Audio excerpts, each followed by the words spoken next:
Hello, everyone, and welcome to another episode of Dayspring Discussions. I am your host, Sean McGahee, and this is the show where we talk about movies, comic books, TV, sci-fi, fantasy. If you geek out about it, we're going to talk about it. Joining me today is the ever so lovely Miss Lisa Locke McGahee. Lisa, thanks for coming on the show. Thank you again for having me. Oh, yeah, well, Josh couldn't make it, of course, so I'm your nice backup. So you're my ringer, you're like my backup quarterback, All right. I'm the coach and I'm calling you in, and hopefully you do better than the Cowboys backup quarterback. So hopefully that'll work. But guys, we are here, and of course we are talking about all things that are geeky, so to speak. How it goes is I'm going to run down some of the news from last week.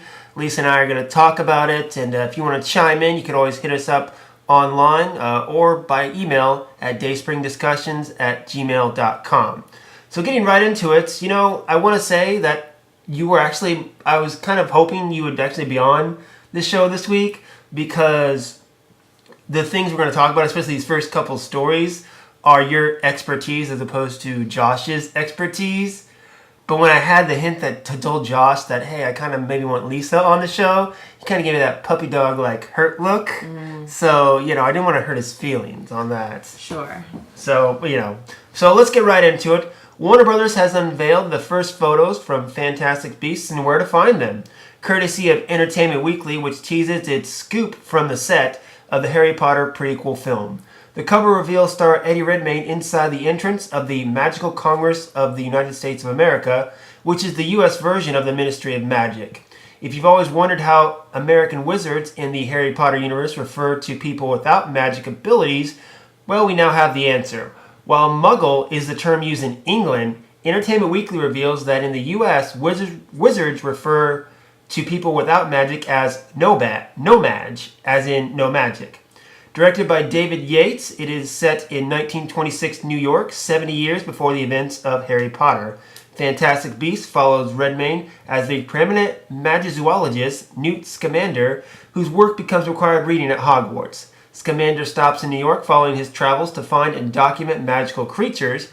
The ensemble cast also includes Catherine Watterson, Colin Farrell, Ezra Miller, Dan Fogler, Jon Voight, and Ron Perlman. The first film in this planned trilogy is set to be out November 18th, 2016.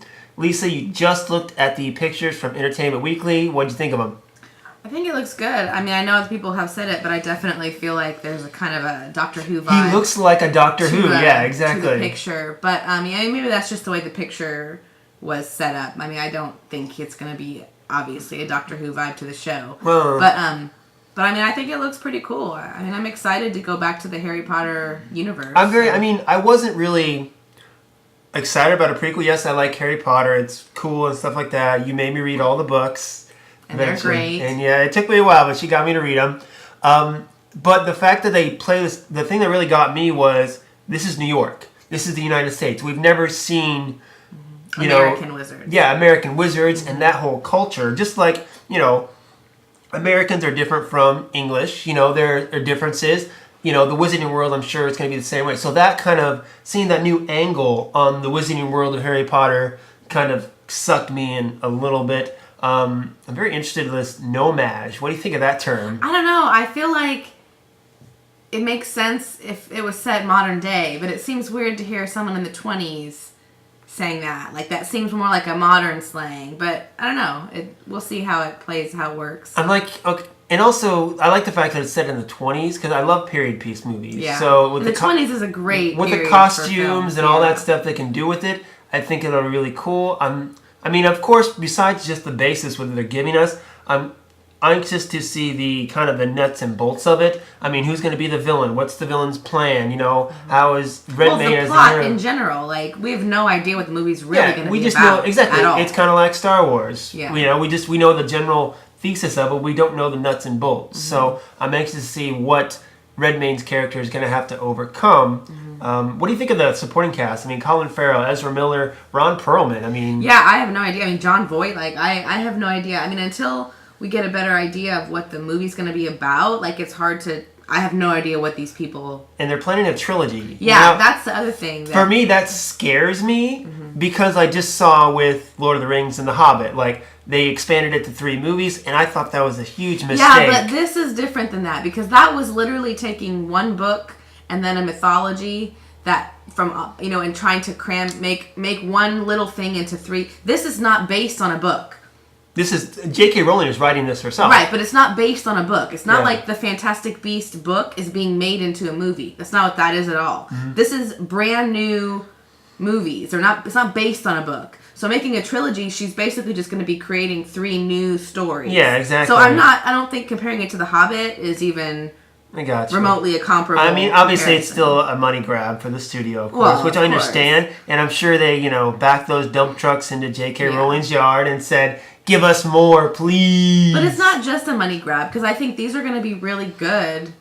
I mean, I'm sure if she's writing them, I think they're going to be good. And that's the thing, too, is, Rowling has such a good grasp of the world and, the detail of it compared to some other writers with, series and stuff like that, that, she's a good writer. I think she wrote the hell out of those Harry Potter books. So I think, as long as she gives it kind of that same dedication and detail, I think it'll be all right. And with David Yates coming back too, I think. Yeah, the last couple Harry Potter movies were, my favorites. So I think it's good.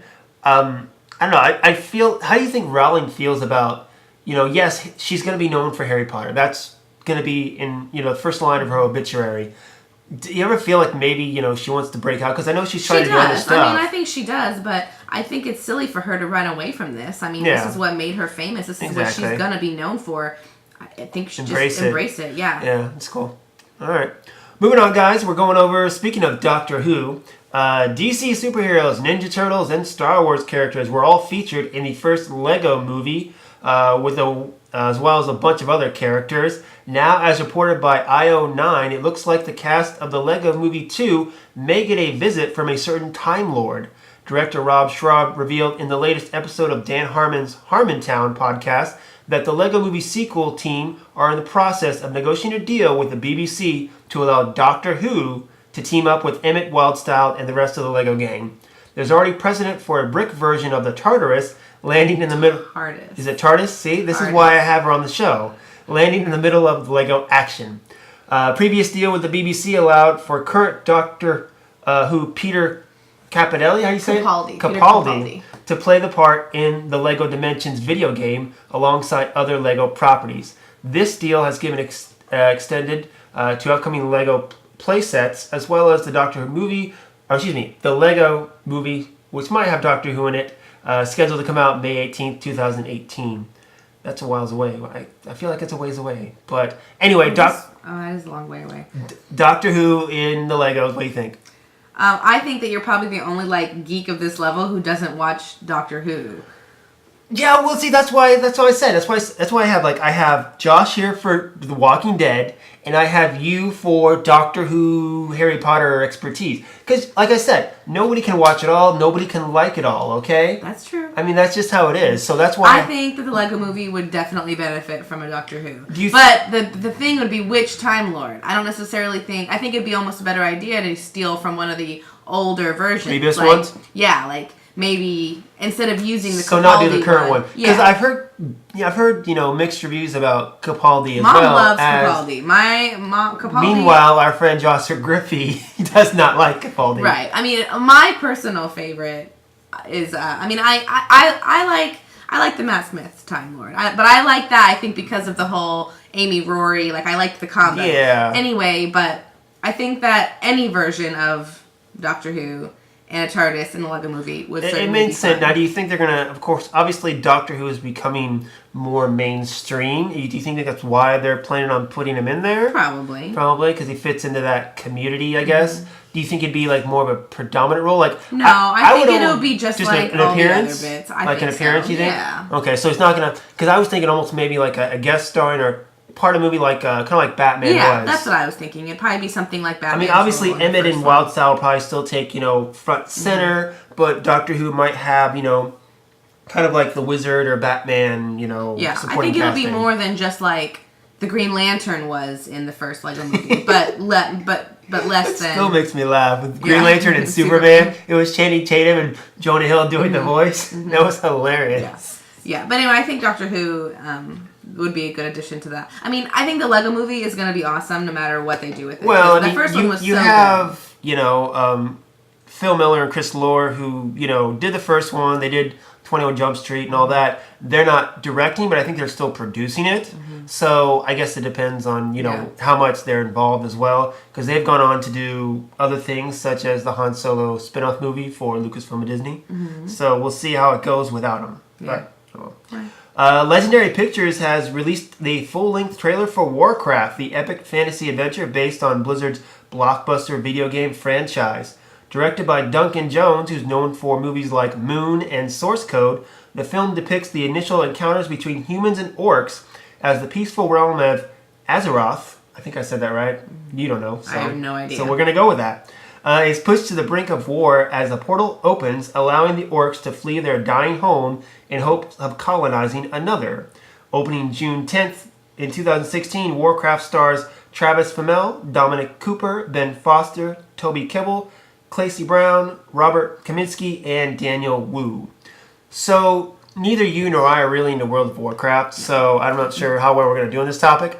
Yeah. My initial reaction, it's highly anticipated because people are saying this is going to be, the movie that could possibly bring video game movies, into the mainstream and finally, get them popular. Yeah.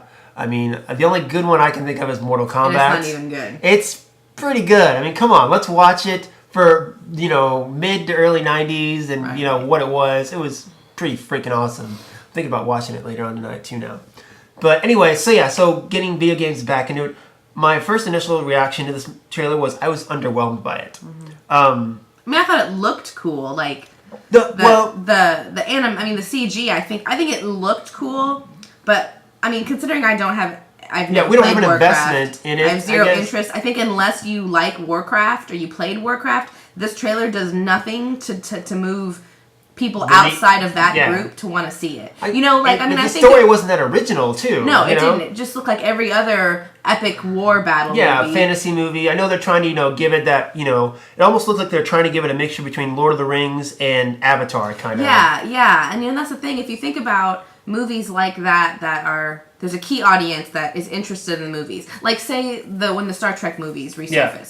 There's a group of fans of Star Trek that are going to go see the movie, whether the trailer looks like crap or it looks phenomenal. Yes. But you have to try to get the people who don't have an interest in Star Trek to want to see it, right? The Star Trek film did that. Yeah, exactly. I had never seen a Star Trek, and I freaking love that movie. Yeah. This movie, I think unless you like... or a super Warcraft person, this trailer is not going to make you want to see this movie. Yeah, even the effects, the way the orcs looked, it didn't look that good. For some shots where it was just the CGI, where it's just the orcs, it looked like I was looking at the video game and not, a multi, $100 million, movie budget or whatever. Yeah, I thought that looked pretty good. Well, better than the video game. I don't know. There were some shots that just didn't look the best for me. I think, when it had the humans and the fantasy and stuff like that, it's cool. I'm not sold on it. Yeah, the story didn't. The trailer did nothing to make me. I'm hoping the next trailer goes more into it. Mm-hmm. Just from based on this trailer, I don't think it's going to restart any video game movie craze. The cast, I don't recognize any of those names. Well, Dominic Cooper was the first one I actually recognized. The only other person I would have recognized would have been Ben Foster, but I didn't see him at all in the trailer. So I don't know. I have no idea. None of the cast even rang a bell, and so. I don't know. Yeah, well, Toby Kebbell is known. He was in Dawn of the Planet of the Apes, which he was a motion capture ape. So he's probably one of the he's probably one of the orcs, I bet. I bet he's probably not one of the orcs or one of the main orcs or something like that. So, in that respect, of course, you didn't see him. But yeah, it's trying to pick off the brand name. It's trying to pick off World of Warcraft. I just don't know if it's strong enough to do that. Yeah, I don't think so. We'll wait and see. It's the next trailer, so... flipping gears, guys, we're going to head over to TV. Producer Greg Berlanti is shifting his new TV series Riverdale, based on the beloved Archie comics, from Fox to the CW network. Now, Berlanti also, as of right now, produces several shows, including Arrow, The Flash, and the upcoming Legends of Tomorrow. Very little is known about the show, but the report from this summer revealed it will be a subversive take on the original comic characters and their hometown of Riverdale. TV Line has the first casting breakdowns for the four main characters, which are Archie, Betty, Veronica, and Jughead, who will be portrayed much differently than their previous incarnations. So Archie Andrews is a high school sophomore who is still a redhead, like in the comics, and is boyish handsome. What's boyish handsome mean? Am I boyish handsome? Yes. Yes! It's cool. Cool. However, this casting reports that Archie is pumped and good looking. Well, we know I'm that, right? Right. Of course. You're like a bodybuilder. Of course. The body of a model, okay? That's why my suits fit me so well. After spending his summer working construction with his father, Archie will be dealing with an influx of new interests from several females while discovering his passion for writing and music, both of which his father and football coach are not too fond of. Archie is also reportedly harboring multiple dark secrets to go along with that. Now, Betty Cooper is also a sophomore, described as a pretty blonde with self-esteem issues and an affinity for Adderall. Oh boy. She has a longtime crush on Archie, but after deciding she's tired of pleasing everyone on her quest for perfection, she turns to her friend Veronica Lodge for advice. Betty lives with her fragile mother and goth sister. She also has a spot on the cheerleading squad, but only under certain conditions. Betty's friend Veronica has just come to Riverdale after spending some time in New York in the aftermath of a scandal that sent her father to prison. Much like Betty, Veronica wants to reinvent herself, going from the mean girl to cherished friend. Then the final character, Jughead, who in the comics was Archie's best friend, is described as a lackey and emo heartthrob who was Archie's former best friend. Both Archie and Jughead are bitter over the spat that cost them their friendship, but Jughead refuses to patch things up after Archie tries to make amends. Producers are said to be seeking a hearing-impaired actor to portray Jughead. Roberto Aguirre-Sacasa, totally butchered that. What? Roberto Aguirre-Sacasa. Yes, that guy. Which is Archie Comics' chief creative officer, is writing the pilot for the script with Greg Berlanti executive producing alongside Sarah Chester and John Goldwater. So... It sounds like every other CW high school show. I know, it looks like...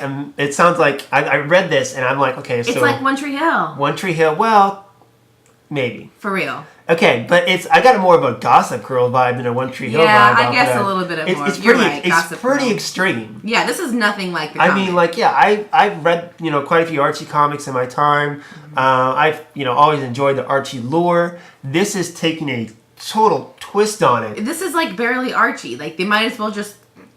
Why are they pretending? Why put Archie on the This label, is like right? Gem and the Holograms all over again. Oh, God. Why are they even pretending that they're basing this on? Please. Well, I'm just saying. But I that's like the new thing right now, is to take an old cherished thing, turn it into some kind of modern crap, but put the old name on it and hope that it works. Hope for brand recognition. Yeah, and it's not been working. A thing that really gets me, I guess, is it doesn't seem they've gone to such extreme. I mean, Archie is, the football guy who really is creative, and Betty is, the nice girl. With an affinity for Adderall? What was that about? For Adderall. And then Veronica is the bad girl who's trying to become the good girl. And then Jughead is, the... Hearing impaired? What? Yeah, it's just, they're going to such extremes with this. And it seems, I guess, a little weird for, Greg Berlanti, because, yeah, he's got several comic book properties as far as Flash, Supergirl, Arrow...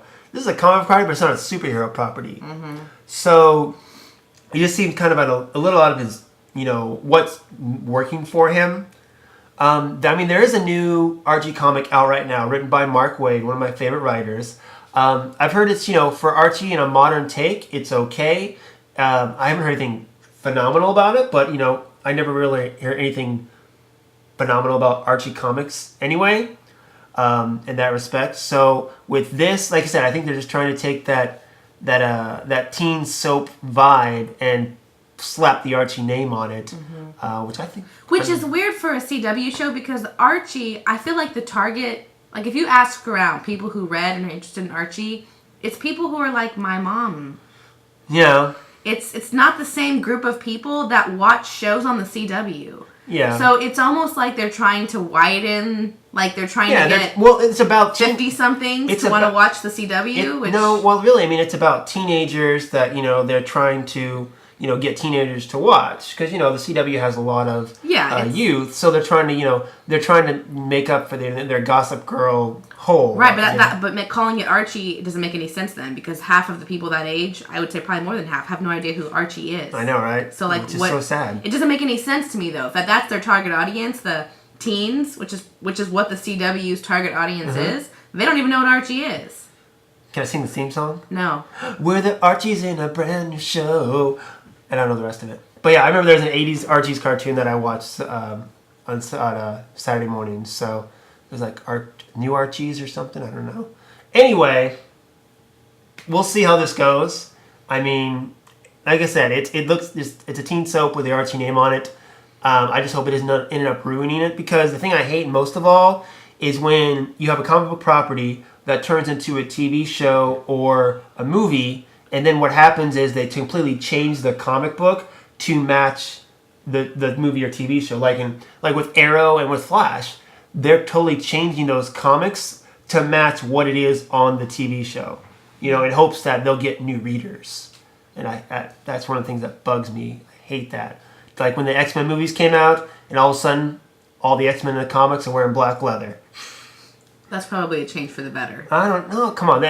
They had colorful, awesome costumes. I mean, whatever. Moving on.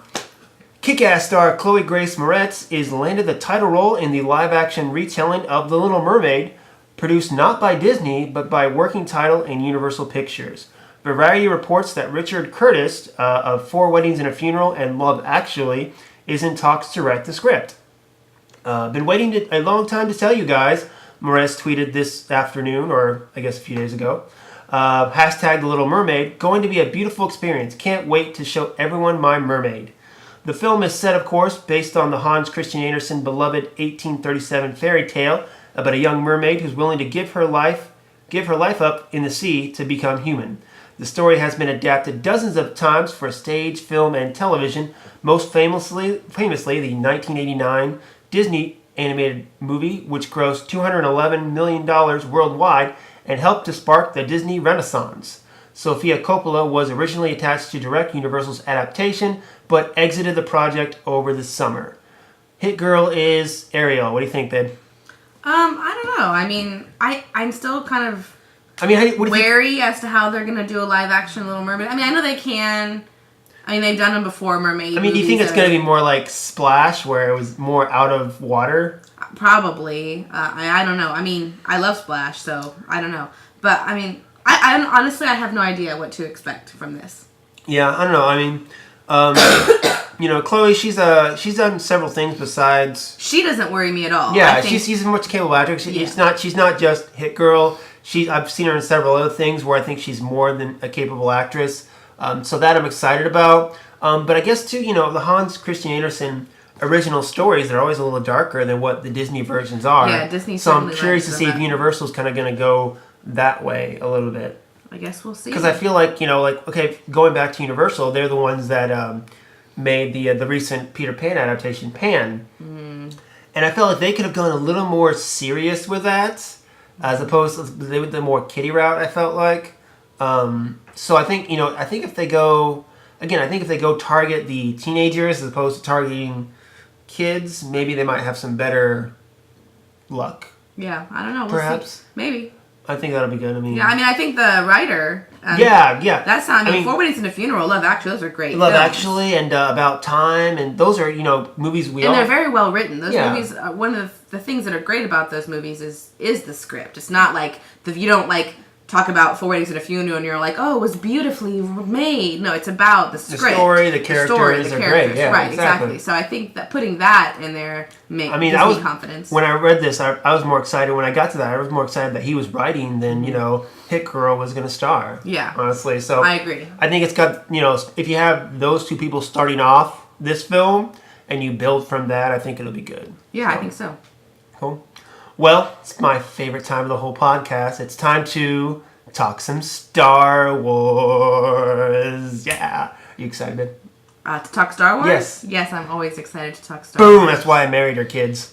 All right, so starting off, Lucasfilm has released 5 character posters for their upcoming film Star Wars The Force Awakens. featuring Harrison Ford's Han Solo, Carrie Fisher's Leia Organa, Daisy Ridley's Rey, John Boyega's Finn, and Adam Driver's Kylo Ren. Star Wars The Force Awakens, of course, opens in theaters December 18th, technically 17th, and is directed by J.J. Abrams. So Lisa, I just pulled up the posters in front of us here. I'm going to get your thoughts on it because I could probably go on forever about them. I like them. I think they look really cool. I like that they each have something covering their eye. Covering part of their face, yeah.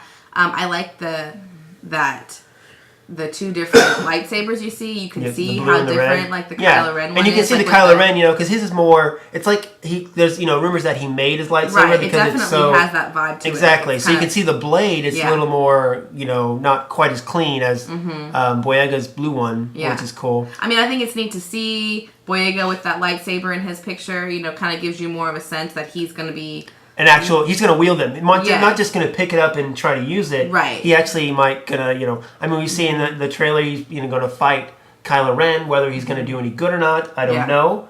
But yeah. I like how Leia's looks like. She looks so professional, and you can tell that you can kind of tell a little bit about where her life took her. Where Han still looks like he's that rogue. That's what we love. That's how we love our Han Solo. Though. Yeah, so you can't change him. I think that the posters are good. I like them. Yeah, to me, first thing I saw these 5, and it's the same thing where they released the international poster. Was the North American poster? They had all these characters on it, and then the international poster, it was the same one, but they took a bunch of these characters off, and what 5 characters you were really left with were these 5 characters, which kind of lets you know these are your main characters for the movie. And of course, it surprised people. We knew, Kylo Ren, John Boyega, and Daisy Ridley, they've been featured, the most. And then, of course, Harrison Ford as Han Solo was in there. But now we know from these posters and other posters and trailers and stuff that Carrie Fisher as Leia is probably going to be a dominant person in this film. Mm-hmm. So, which is great. So spinning off of that, I'll go right into the Japanese trailer that debuted last week as well. I think it debuted the same day or the day after these posters too. It was a completely different trailer, I felt like, from the... I liked it better than ours. See? Yeah, I love the one shot that everyone's talking about is, Kylo Ren holding the lightsaber to raise it. Yeah. That was kind of the money shot, so to speak. But it was a lot of the good stuff. Like, I liked the shot of the TIE fighters coming in the sunset. That was cool. I thought it was interesting that there was a lot more BB-8 in this one, which almost is kind of, since it was the Japanese trailer and they're more about the technology, more about the robots. There, I felt like that was maybe why they put, because BB-8 was a lot more in this one than he was in our trailer. Yeah, and then of course I thought it was interesting too, the shot they had where it was Boyega and Daisy Ridley's character introducing themselves, which looked like it was on the Millennium Falcon. A lot of stuff, just a lot of different stuff, that stuff we haven't seen. And I almost didn't want to watch the trailer. I was like, I don't know. I want to watch it, but I'm like, and after I watched it, I something clicked in my brain. I'm like, hey, I'm done. I am not going to watch anything else. If any other TV spots, which there have been another one, which I've avoided, posters, I probably can't avoid it too much, but I'm going to try to hear as little as possible about this movie for the next month. Which is going to be rather... Are you going to stop listening to the Star Wars podcast? Well, that's the thing, okay? So today, I listened to yesterday's Collider Movie Talk, and they talked about the new TV spot, as well as other potential spoilers that allegedly have come out. And I had to, fast forward, through, 15 minutes of it, just to try to avoid it. Yeah. And even when I stopped to see where they were at, even then, they had one sentence that I was like, oh, God damn it. So that's what I'm saying. It's going to be, given the fact that, I listen to, movie talk shows, Star Wars podcasts, I jump on, geek websites all the time. It's going to be hard to avoid that stuff. I'm not I don't think anything I see or hear between now and then is going to decrease my appreciation and enjoyment of the movie. I don't think it is. I just, the more surprised I want to be, the better. When I was younger, I was like, oh yeah, give me all the spoilers. Give me all the spoilers. As I've gotten older, each